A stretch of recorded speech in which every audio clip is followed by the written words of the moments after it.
की अरे ये खुदा तू, अरे ये खुदा तू बड़ा ही मददगार है, ऐ खुदा तू बड़ा ही मददगार है, ऐ खुदा तू बड़ा ही मददगार है, ऐ खुदा तू बड़ा ही मददगार है, सबकी बिगड़ी बताना तेरा काम है।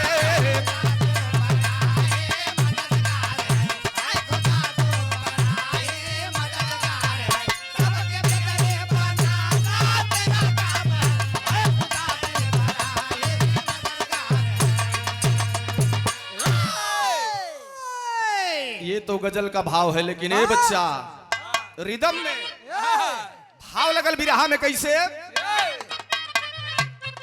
अरे सात पर्दा लगा तड़पती चंद्रिका, थोड़ा साहित्य का समावेश है, लाइन पर गौर करेंगे बाबू। सात पर्दा लगा तड़पती चंद्रिका, कहना है जीवनदीप हॉस्पिटल आज से 7 साल पहले दीदी को लेकर के एडमिट था, गाड़ी की जरूरत पड़ी, छुट्टी मिल गई तो हमारे राजेश पहलवान भैया ने बोला सुरेंद्र क्या बात है, कोई परिचय नहीं थी। राजेश बोले कि क्या जरूरत है? मैं बोला भैया गाड़ी की जरूरत है, यहाँ से इनको डिस्चार्ज करके बनारस लेके जाना है। तुरंत फोन किए, इनका एम्बुलेंस आया और अपने डीजल पेट्रोल अपने खर्च से हमको बनारस पहुंचवाए। आदरणीय राजेश यादव पहलवान भैया और प्रयासरत हैं, हमारे डॉक्टर के साहब के द्वारा बताया। अरे सात पर्दा अरे लगा तड़पती चंद्रिका, रो रो आंसू नयन से बहाया करे।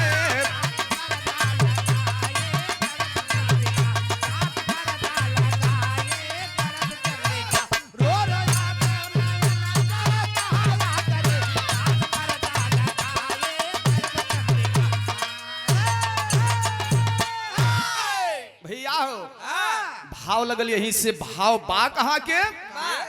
एक लाइन विदेशिया के भाव, कहानी का शुरुआत हो गया।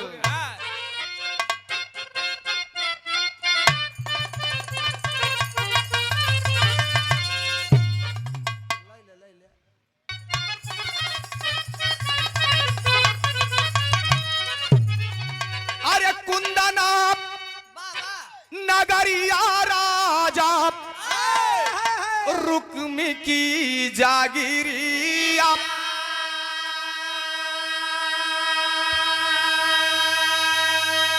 अरे प्रजा जहां रहल खुशहाल हो, प्रजा जहां रहल खुशहाल, रानी सोनामती जे करी सोनायसी बदनिया, सुघरता के रहली मिसाल हो, सुघरता के रहली मिसाल। रुक्मी नगर के राजा पड़ता कहां है? मध्य प्रदेश, और मध्य प्रदेश के अंदर एक जिला पड़ता है उज्जैन। उसी उज्जैन के अंतर्गत रुक्मी नगर, वहां के राजा रुक्मी सिंह, उनकर धर्म पत्नी सोनामती।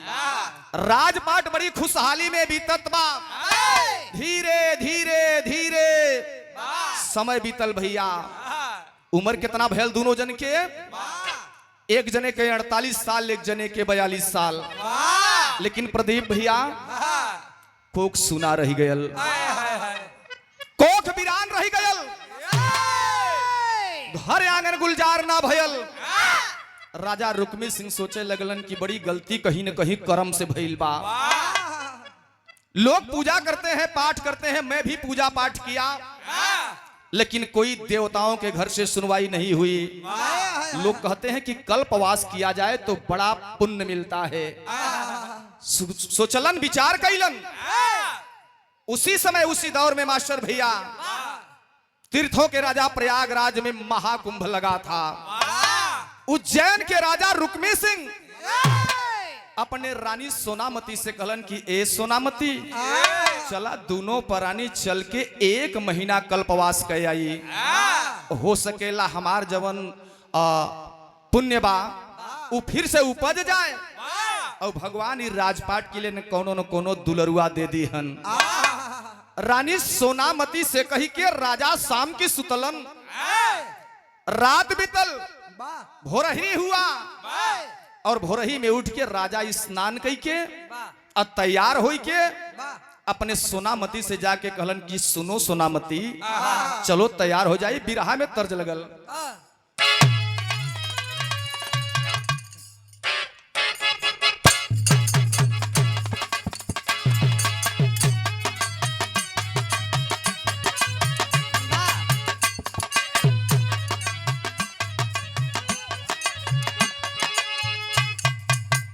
लेकिन तर लगी रहे तर्ज से बढ़िया फर्ज बा का। एक दिन राजा विचार मन में किया सुकुमार,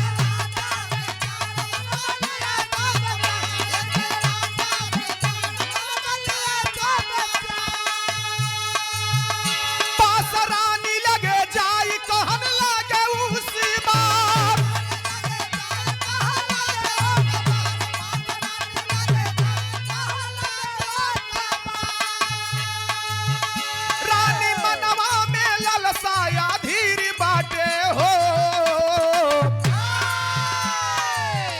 जनी कराई न कारई है अर्जी हमार सुनाई अर्जी आखिर बाटे हो।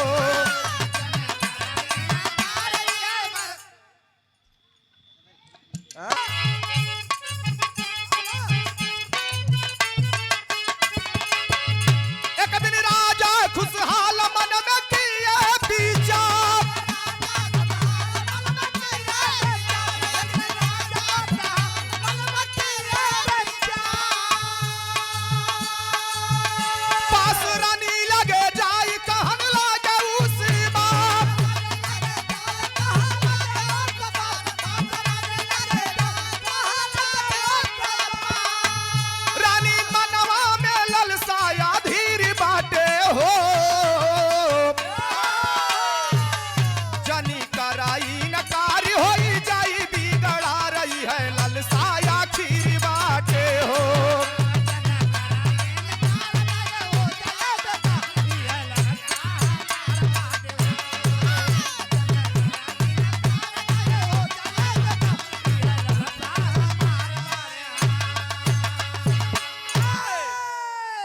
सादर 101 रुपए का सम्मान दे करके, लेकिन भोरही के बेला में उठली रानी, स्नान कैली, स्नान कैला के बाद तैयारी कैनी, राजा का वह रथ तैयार होत बा, लेकिन 1 घंटा का मौका मिलल।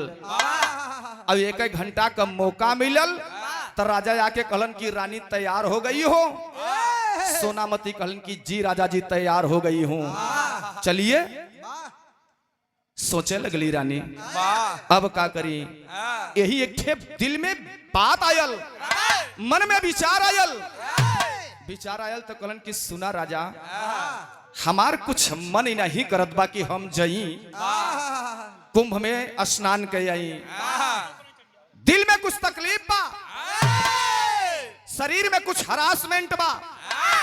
ऐसन करा राजा, हम चल जाई, तू चल जाई बा, दिक्कत हो जाई कि राजपाट देखी के। ऐसन करता तू चल जाईता और हम यही रह के संतरी मंतरी के लेके तोहार राजपाट देखत रही। इतने बतिया राजा सुनत हुवन तो सोच गइलन, देखा पत्नी पत्नी में कितना प्रेम रहा, पति पत्नी में कितना प्रेम रहा। अपने पत्नी के बाद राजा रुक्मी सिंह मान गए, कहें ठीक बा, हम अकेले जाब 1 महीना कल्पवास कई के चला जाऊ, तू ही रहू, राजपाट हमार देखू संभारू। रानी खुश हो गई, उनकर हरारत दूर हो गया कि राजा हम अब छोड़ दे, हम ही रह के भैया हो इतना कह के और जात की बेरा में एक बात कहलन। चलते चलते एक पुजारी कहन कि ऐसन बा अगर वो रह जाए तो कल्पवास अधूरा रह जाए पूरा न हो उन्हें लियाई के चला। अब पंडित जी के कहे के अनुसार फिर गए और जब फिर गए तब रानी हाथ जोड़ के पंडित जी के सामने और राजा अपने स्वामी के सामने कहलिन। बिरहा में तर्ज लगल।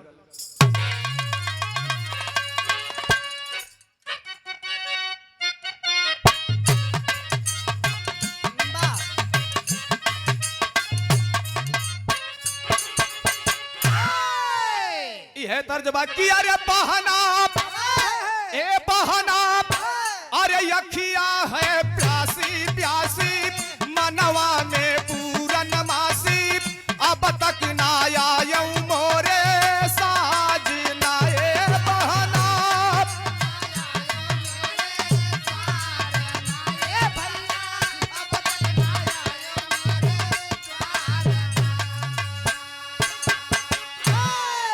ए हमार स्वामी जी ए हमार स्वामी जी सैया जी एक हमार बात सुन ला।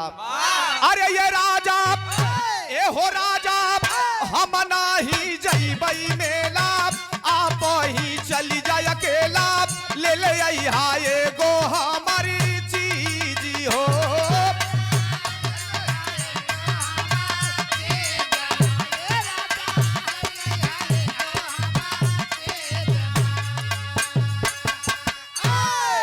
राजा साहब चला जा जाओ वहां पूजा के हा पाठ के हा लेकिन एक ठे हमार मंगावल चीज के भूलैहा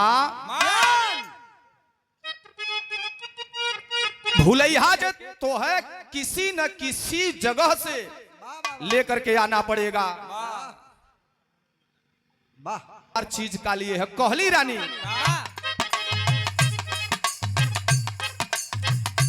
सुनीला बतिया हमारी सजना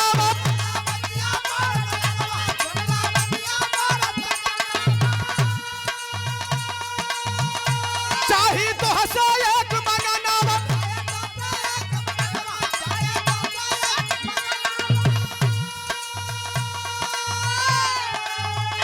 चाही तो हंसे एक मंगना राजा हम नाही जईबई मेला आप ही चली जाए अकेला ले ले आए गो हमारी चीज हो ए राजा।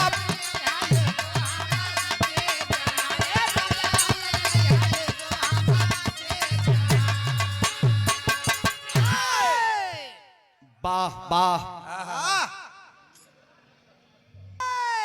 इतने बतिया रानी कली कि हमारे एगो चीज जइहा त ले ले आइहा उ नइहा काशी में मिली न काबा में मिली न मथुरा में मिली न उज्जैन में मिली।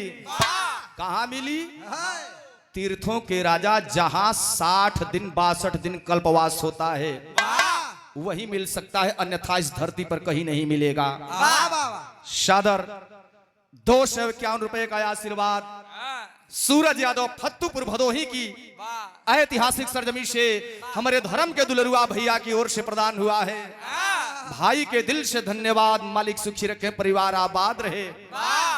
एगो चीज हमारे लिए यहाँ कवन चीज अब ना बताई। जब रथ पर बैठ जाई बाप सारी सामान ले ले बाप तो चलते चलते वही तोहरे कनवा में बताई कि कवन चीज हमके चाहिए। बिरहा में तर्ज लगल।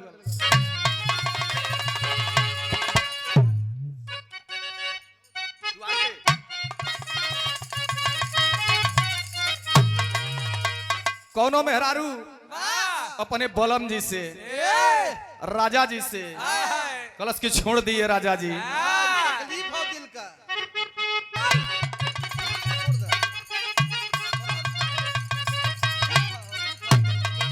यह दर्द बाकी अरे छोड़ी दा हाँ हाँ छोड़ी दा अरे चटिकल की नौकरिया अरे सुनाए साजना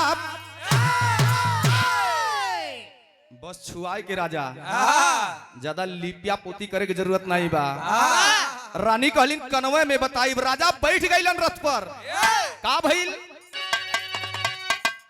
अरे छोड़ी के अरे छोड़ी के राजा जी नगरिया चले हैं मितावा।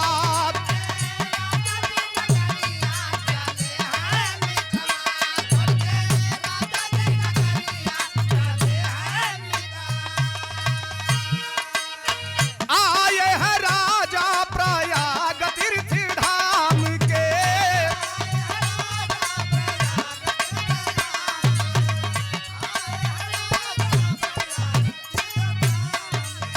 रही के बढ़ावल धर्मवा के काज के।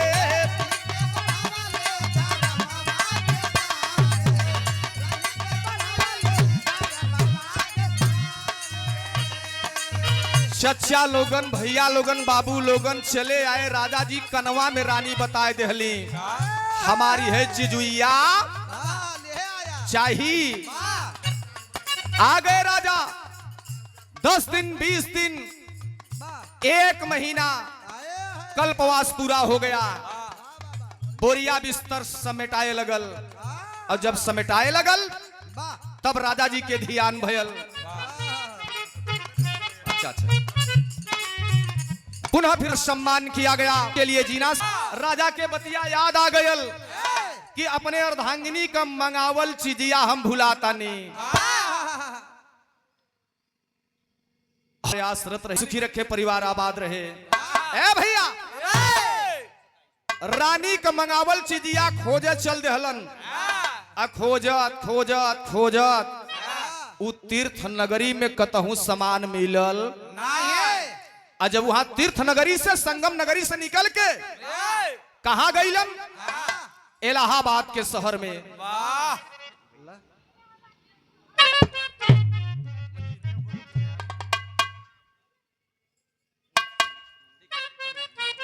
लगल टेरी के बाद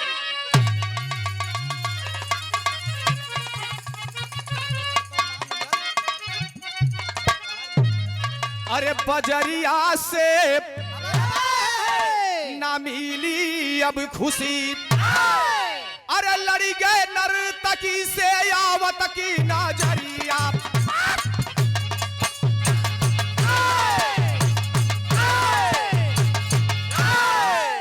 आ गईलन शहर में घूमत घूमत भैया हो कहीं रानी का मंगावल चीज मिलत नहीं बा। अब आप लोग सोचत होगा कि उस सामान का रहा। वो रानी यह सामान मंगलिन भैया कि जाय के तीर्थ नगरी से, आध्यात्म की नगरी से त्रिया चरित्र नाम का सामान ले आए के हमके दई दे। अब राजा वही सामान खोजत है। खोजत खोजत संतों की नगरी में, महात्माओं की नगरी में, ऋषि मनीषियों के खेमा में त्रिया चरित्र नाम का सामान कहीं नहीं मिल रहा है। लेकिन राजा सोचलन कि ना अगर देहब तो बड़ी बदनामी हुई। आई गेलन शहर में घूमत घूमत 4 बजे की बेला में एक शहर के एक बंगला के पास, बंगला नहीं का रहल जानत हुआ मकान। मकान विनोद भैया 3 महला के वही नीचे बैठ गईलन। 4 बजल बा, आवाज के करावत बा घुंघरू के, तबला के। वो आवाज सुन करके राजा सोचत हुन कि यहाँ ई कोठे पर होत का बा। तबले लास्ट सब आदमी उतर करके चले गए गीत संगीत का आनंद लेकर के। आखिरी में उतरती कौन है? रूपाबाई नाम की एक नर्तकी। रूपाबाई नीचे आती है, देखती है राजा मायूस है, माथे पर पसीना है, कंधे पर हाथ रखती है। क्या बात है ए इंसान, क्या बात है? तब राजा बोल पड़े कि ए नर्तकी, मुझे त्रिया चरित्र नाम का सामान नहीं मिल रहा है, सामान नहीं मिल रहा है। ऐसा है अगर ऐसे खाली हाथ जाएंगे तो रानी सोचेंगी कि मेरी अर्धांगिनी। और पुनः देखिए आप लोगों के बीच में आकर के बहुत हौसला अफजाई किए। तिया सुनलस कि त्रिया चरित्र नाम के सामान राजा के सामने हौसलस बड़े जोर से। राजा मतिया तो हार बहुरा गयल बा, तू आयल हुआ यहाँ त्रिया चरित्र नामक सामान खोजे। उ त्रिया चरित्र नामक सामान तो तोहरे राजे में बा, राजा उठ के खड़ा हो गए, क्या कहलन कि हाँ वही तोहरे राजा में बाप और तोहरे सहरे में बाप। राजा सोच में पड़ गए, कहे मिलेगा कैसे? तभी राह में उत्तर लगल कैसे?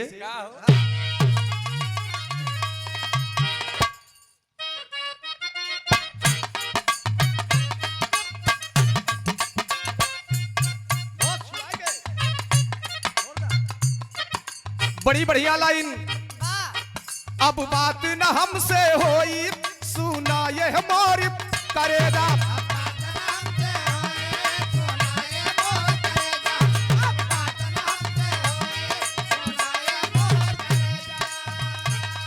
चले बाहरू मोबाइल, चले बाहरू मोबाइल, मोबाइल अपन ले जा।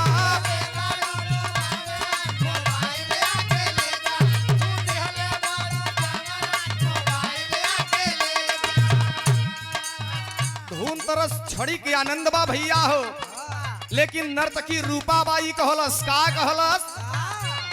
रूपा बाई तब बोली, सुना यह राजा ज्ञानी।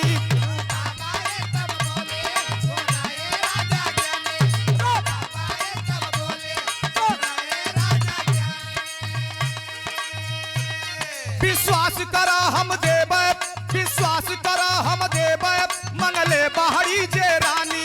विश्वास करा हम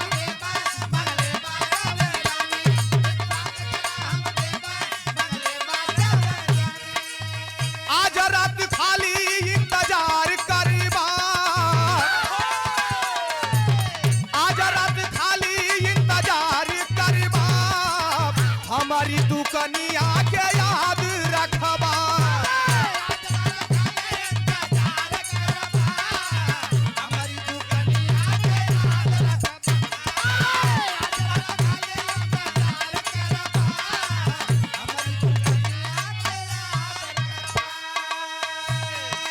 ए राजा जी, एक रात तुम्हें हमको देना पड़ेगा। राजा की आंखें लाल हो गई। नर्तकी की जात बस तुमको यही सूझता है।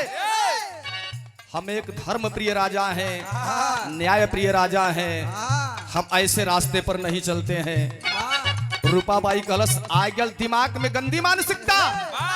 मैंने आपसे एक रात मांगा, आपकी शरीर नहीं मांगी। राजा कहलन की मतलब कहे, मतलब एक रात आपको हमारे साथ गुजारना है, लेकिन तन से तन की मुलाकात नहीं होगी। काहे? कहे त्रिया चरित्र तबे मिली, नहीं तो मिली उली। राजा जी सोच गईलन, हमको लेना है, रानी को देना है। ठीक है रूपाबाई, का करे के होई? हमारे साथे चले के बाद कहा? तोहरे शहर जहां तोहार राजबा उज्जैन की नगरी रुक्मी नगर में। कलन क्यों है? त्रिया चरित्र बा। कहीं हाँ, लेके चल देहलन, छोड़ देहलन प्रयागराज, आइलन उज्जैन की नगरी रुक्मी नगर में। वहां आकर के रानी जब पहुंचल आधा किलोमीटर दूरी पर, रानी हाथ पकड़ ले हलस। सुनिए राजा साहब, बस यही रुकना है और ये जो रात है यही हमारे साथ बितानी है। का कहलस?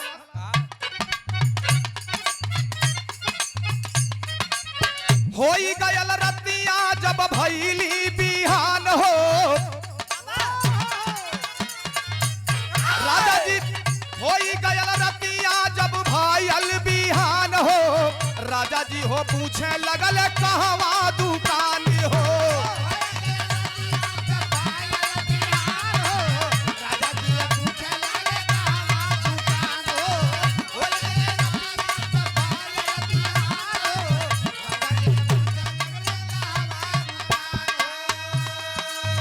सुबेरा हुआ। ए नर्तकी कहां पर है? कौन सी दुकान है? दुकान का नाम का है? तब कलश की बॉस अपन तलवार निकाला। म्यान में से तलवार निकालिए। राजा साहब, धार अगर कोटाई गयल हो तो लेके धार दे वाले पत्थर पर तलवरिया पर धार दे दा। राजा सोचे लगलन कि त्रिया चरित्र का सामान और तलवार में धार, क्या करना पड़ेगा। लेकिन नर्तकी रूपाबाई कहलस कि बॉस एकरे सिवा जवन कहबो तने करे के बा। निकलन धार देवे वाला पत्थर पर से राजा रुक्मी सिंह अपने तलवार के लेके धार दोनों धारी से देत हुअन। एहू बले से ओहू बले से धार देके तैयार कैलन। लप लप लप लप तलवार लपकत बा। राजा साहब कहलन कि मेरा धार एकदम तेज हो गया है, एक बार में चाहे जानवर हो चाहे इंसान गर्दन कट के अलग हो जाएगी। कहें तब कहें बस एक का रास्ता बचल बा, तलवार में धार दे दिए, आज रात वह आपको सामान मिल जाएगा। भैया हो दोपहर हो गयल, शाम हो गयल, रात भयल। एक तरफ रानी नर्तकी सोई है, रूपाबाई सोई है, एक तरफ राजा साहब सोए हैं। 10 बजा, 11 बजा रात, मध्य रात्रि 12 बजा। धीरे से नर्तकी उठती है। उठने के बाद भैया हो देख रही है कि राजा साहब थके हैं, नींद में सो रहे हैं। धीरे से जगाती है राजा, ए राजा साहब उठिए, आपकी सामान आज ही रात मिलेगी। राजा साहब को हिलाती है, झचक करके उठ के राजा साहब खड़े हो गए। क्या हुआ? कमर के पास म्यान में तलवार की निकाल के राजा साहब मुस्तैद हो गए। हथवा पकड़ के कलश की रूपाबाई ज्यादा टेंशन मत ला, ज्यादा औजियाए का जरूरत। अब हम बतावत हई, अब तलवार ले ला और 2 बजत बा, अपने महल में जाए आप। अब महल में जा करके कहां पहुंची हा? अपने शयन कक्ष के पास। शयन कक्ष के पास जइहा तो एक ठे हमार काम करी हा। राजा जी सुन ले हलन और तैयारी कर देहलन, और तैयारी भइल तो बिरहा में तर्ज लगल।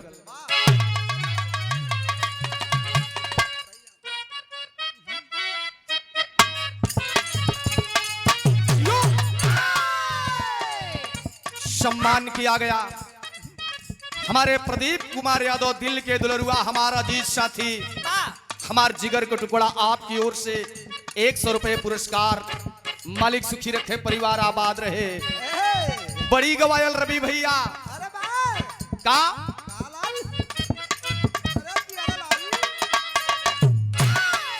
हम गवनवा नाही जाप,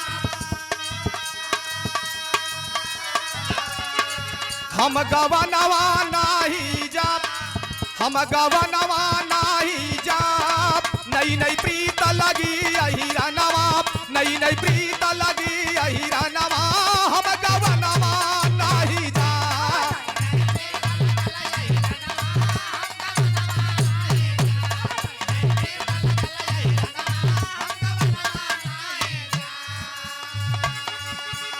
राजा साहब 2 बजे रात्रि उस जगह को छोड़ करके, रूपाबाई को छोड़ करके पहुंच गए अपने महल के अंदर। भया क्या हुआ? क्या अरे चंदन बोले रईनिया नाप, चंदन बोले रईनिया नाप। संगमा सुतल सुतल भई जुनिया, संगमा सुतल सुतल भई जुनिया। चंदन बोले रईनिया नाप।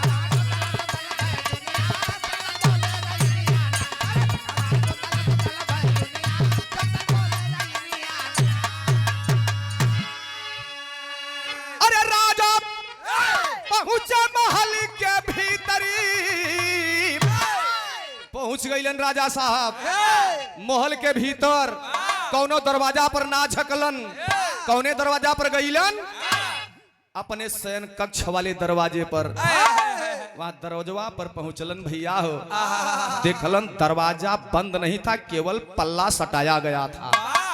जब पल्ला सटाया गया था तो रूपाबाई कहले रहल कि जइहा तलवार हाथ में रहे के चाहिए, अलर्ट रहे के चाहिए।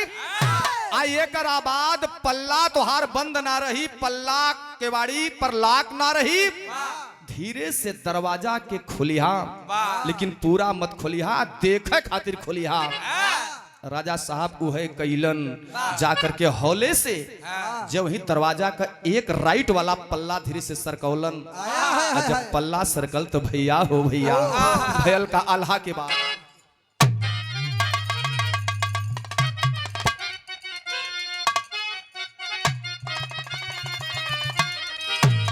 अरे आधी रतिया की राजा साहब देखत का हुआ अपनी दोनों नयन से, अपनी आंख से। अरे आधी रतिया की राजा, अरे देख जब समनवाए भैया,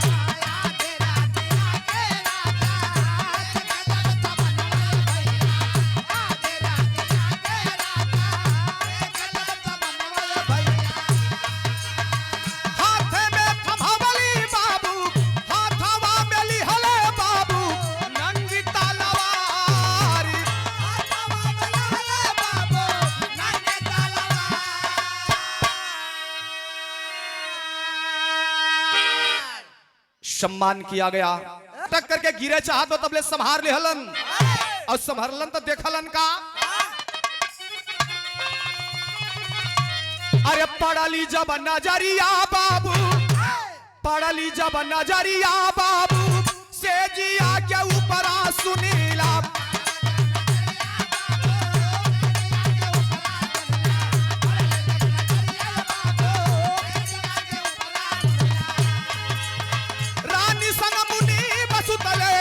के या कवारी।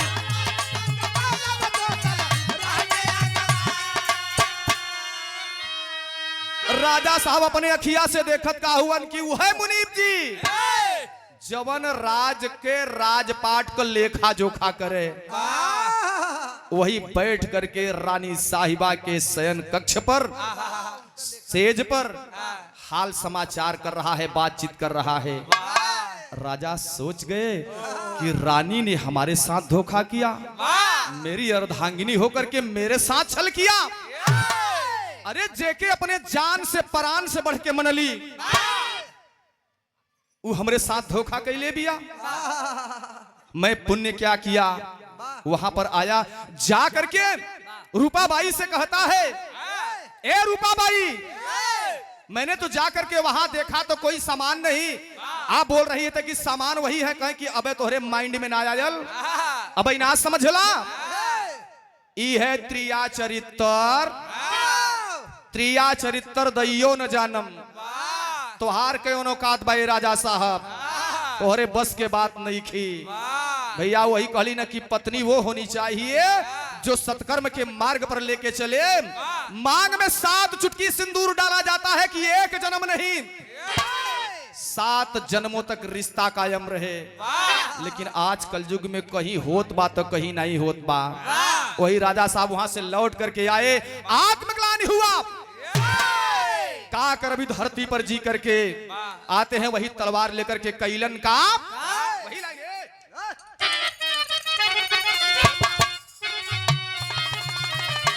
अरे क्रोधावा में लाल भैली राजा के शरीरिया बाबू,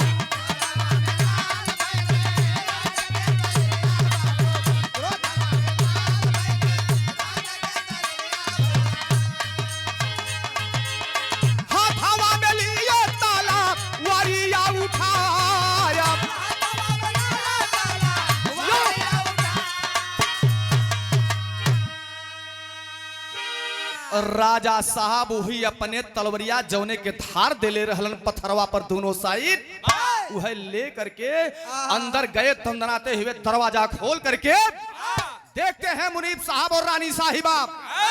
भैया पहुंच करके बिना पूछले सामने खड़ा हो गए, अखिया में अखिया डाल के बात करल चाहत हुअन। सदैव लगी रहेगी भैया हो, लेकिन रानी के जब आंखों में जब विश्वास हो तब न, ईमान हो तब न, अखिया नहीं मिलत बा, अखिया नीचे बा। वह तलवरिया से राजा साहब मरलन, एक बार में गर्दन कट के रानी का अलग हो गया। रानी का सर उधर जमीन पर, मुनीब थर थर थर थर थर थर कांप रहा है। राजा साहब कहलन कि ये साला आके हमरे संगे ई घात कैले बा, हमरे खात बा, हमरे थाली में छेद करत बा। मुनीब कभी गर्दन काट के अलग कह देहलन भैया, लवट के अलन, आंख से झरझर झरझर आंसू चलत बा। अब भैया हो जा करके निकलन का राज के राज मुकुट निकाल के जा करके रूपाबाई के चरणों में समर्पित करके कहते हैं कि रूपाबाई, मैं राजा नहीं बनूंगा और राज करने लायक अब मेरी आत्मा गवाही नहीं दे रही है। इस राजपाट की रानी आप होगी, मालकिन आप होगी, मैं सारे अपने धन दौलत को त्याग देता हूं और बस अब एक ही रास्ता बचा है, जोग रमाना। राजा साहब कैलन का भैया आखिरी बात,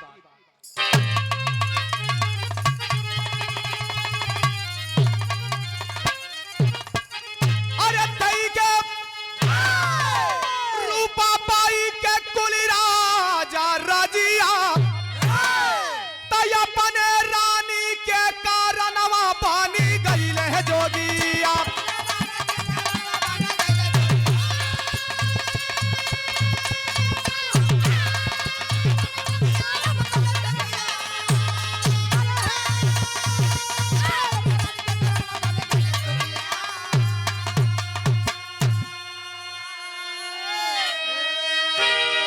के बाद धीरे धीरे जब दिन बीता, जीवन धन्य हुआ, तो कहना है हुआ क्या,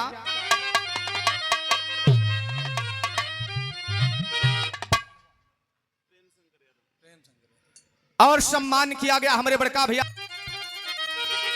अरे गेरुआ वस्त्र धारण कई के जो गवार माए, अकाईले की ताक जीवन मुक्ति के पाए।